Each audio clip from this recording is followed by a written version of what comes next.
Japan ভারতের থেকে bullet ট্রেনের বেশি দাম চেয়ে কত বড় ভুল করেছে সেটা হয়তো জাপান এখন বুঝতে পারছে। কেননা 2017 সালে ভারত মুম্বাই আহমেদাবাদের মধ্যে 250 কিলোমিটার প্রতি ঘন্টার গতিবেগে চলা বুলেট ট্রেন চালানোর সিদ্ধান্ত গ্রহণ করেছিল, যাকে 2026 সালের মধ্যে সম্পূর্ণভাবে সেট আপ করে দেওয়ার কথা ছিল। কিন্তু জাপানের কারণে এই বুলেট ট্রেন 2026 সালেও চলতে পারবে না। কেননা জাপানের বুলেট ট্রেন তৈরি করা কোম্পানি হিতাচি অ্যান্ড কাওয়াসাকির পক্ষ থেকে ইন্ডিয়ান রেলওয়ের কাছে বেশি টাকা ডিমান্ড করা হয়েছিল। কিন্তু এখন ভারতের রেল মিনিস্টার অশ্বিনী বৈষ্ণব মহাশয় সিদ্ধান্ত গ্রহণ করেছেন যে আমরা বুলেট ট্রেনকে নিজেরাই ভারতে তৈরি করব, আর এর জন্য আমাদের বিদেশি টেকনোলজির কোনো প্রয়োজন নেই। আর এই সিদ্ধান্ত ভারতের পক্ষ থেকে এমন সময়ে গ্রহণ করা হয়েছে যখন জাপানিজ কোম্পানির পক্ষ থেকে বুলেট ট্রেনের দাম বৃদ্ধি করে দেওয়া হয়েছে।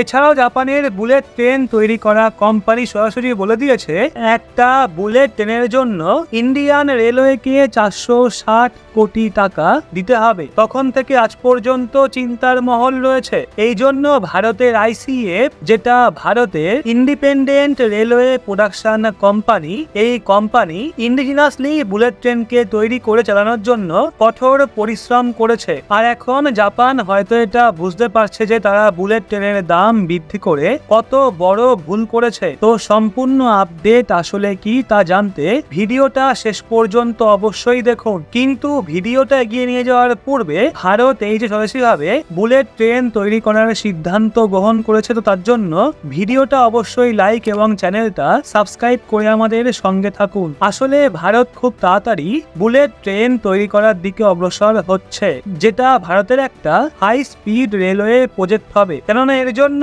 ভারতে মুম্বাই এবং আহমেদাবাদের মধ্যে ট্র্যাক বিছানো হচ্ছে, যার মধ্যে 80% কাজ সম্পূর্ণ হয়ে গেছে। কিন্তু এই কাজ জাপানের সাথে মিলে করা হচ্ছে, সেই জন্য কিছু সমস্যারও সম্মুখীন হতে হচ্ছে। আপনাদের বলে রাখি, এটা ভারতের ইনফ্রাস্ট্রাকচার ডেভেলপমেন্টে একটা গুরুত্বপূর্ণ পরিবর্তন নিয়ে আসবে, আর দেশকে বিশ্বের লিডিং রেলওয়ে দেশে যুক্ত হতে সাহায্য করবে। আর এটা একটা হাই স্পিড রেল প্রজেক্ট, এই জন্য এতে যাত্রার যে সময় রয়েছে সেটা আগের তুলনায় প্রায় অর্ধেক হয়ে যাবে। কারণ মুম্বাই ও আহমেদাবাদের মধ্যে বুলেট ট্রেনকে চালানোর জন্য যে ট্র্যাক প্রস্তুত করা হচ্ছে তাতে বুলেট ট্রেনের স্পিড ওই 250 থেকে 340 কিলোমিটার প্রতি ঘন্টা হতে চলেছে। যদিও এতে সমস্যাপূর্ণ বিষয় হলো ভারতে যে বুলেট ট্রেনের ট্র্যাক প্রস্তুত করা হচ্ছে তাতে ইনভেস্টমেন্টও ভারতের দ্বারা করা হচ্ছে, কিন্তু এতে যে টেকনোলজি ব্যবহার করা হবে সেটা সম্পূর্ণভাবে জাপানের। আর দেখতে গেলে জাপান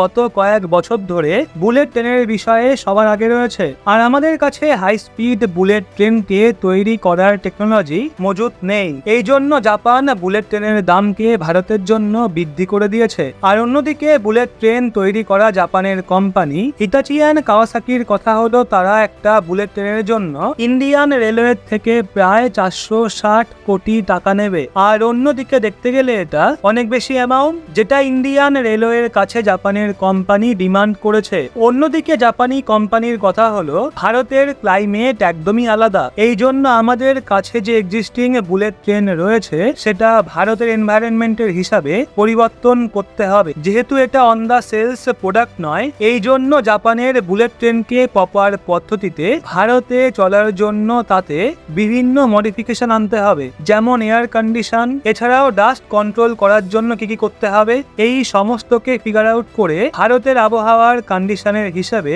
মডিফিকেশন করা হবে। এই জন্য জাপানের থেকে ইন্ডিয়ান রেলওয়ের বুলেট ট্রেন ক্রয় করা কিছুটা খরচ সম্পন্ন হয়ে যাচ্ছে। অন্যদিকে জাপানের যখন এর দাম বাড়ানোরই ছিল, তখন জাপানের বুলেট ট্রেন তৈরি করা কোম্পানিগুলো ভারতের আইসিএফ যেই সময় ইন্ডিয়ান রেলওয়ের প্রজেক্টকে হ্যান্ডেল করছে, এদের সাথে মিলেই বুলেট ট্রেনকে বাড়াতে পারত। এ থেকে আমাদের বুলেট ট্রেন ক্রয় করা কিছুটা সস্তা হতো, আর এই বুলেট ট্রেনকে জাপানের টেকনোলজির ওপর ভারতে প্রস্তুত করা যেত। কিন্তু মনে হয় জাপান এমনটা করতেই চায়নি। অন্যদিকে ভারতের আইসিএফ এই সময়ে বুলেট ট্রেনকে নিজেরাই ডেভেলপ করতে লেগে পড়েছে। যদিও ভারতে যে বুলেট ট্রেন তৈরি করা হচ্ছে সেটা জাপানের মতো ততটা অ্যাডভান্স ও হাইটেক তো হবে না, যেমন ভ্যাকিউম টয়লেট এবং অন্যান্য আধুনিক ফিচারেতে থাকবে না। কেননা ভারত যে বুলেট ট্রেন ডিজাইন করছে সেটা কস্টকে ফোকাসে রেখেই করা হচ্ছে, অর্থাৎ কম খরচে এটাকে তৈরি করার সিদ্ধান্ত গ্রহণ করা হয়েছে।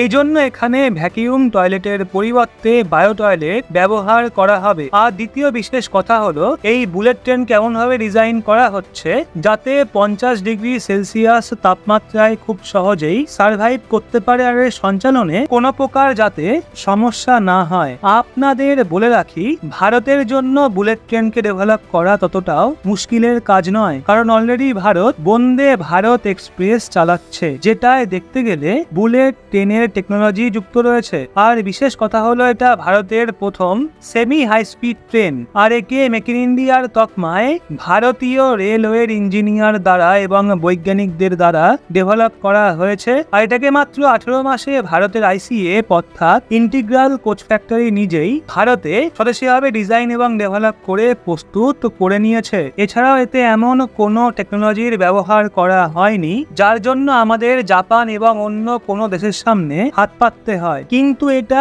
ম্যাগনেটিক ফিল্ড যুক্ত টেকনোলজির ব্যবহারে করা হয়নি, যার জন্য এতে যে অধিকতম গতি রয়েছে সেটা প্রায় 180 কিলোমিটার প্রতি ঘন্টা থাকবে, অর্থাৎ এখন একে হাই স্পিডের রেল প্রজেক্ট বলে মনে করা হচ্ছে না।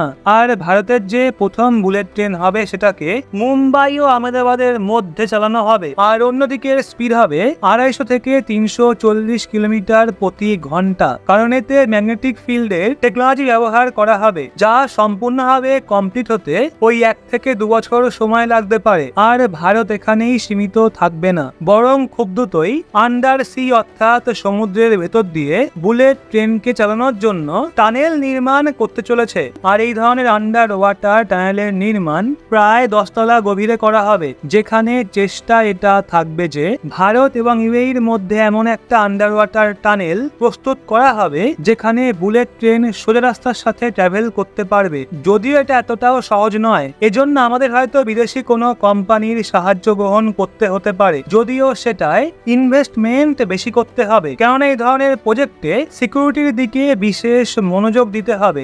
আর ভারত যে গতিতে বুলেট ট্রেনের ওপর কাজ করছে তা থেকে কিছুদিন আগেই যখন G7 সামিটে ভারতের প্রধানমন্ত্রী গেছিলেন তখন জাপানের সাথে বুলেট ট্রেন নিয়ে চর্চা করা হয়েছিল। আর যদি আমাদের বুলেট ট্রেনকে 2-1 বছরের মধ্যে চালাতে হয় তাহলে জাপানের সাহায্য নিতে হবে, নয়তো আমরা 2028 সালে গিয়ে নিজেদের বুলেট ট্রেন চালাতে পারবো। বাকি আপনার কি মনে হয়, আমাদের জাপানের থেকে কি বুলেট ট্রেন ক্রয় করা উচিত নাকি নিজেরাই প্রস্তুত করা উচিত? এই বিষয়ে আপনার ব্যক্তিগত মতামত কমেন্টে অবশ্যই জানান। মনে রাখবেন, দেশের অগ্রগতির উদ্দেশ্যে আপনার একটা কমেন্ট অত্যন্ত মূল্যবান।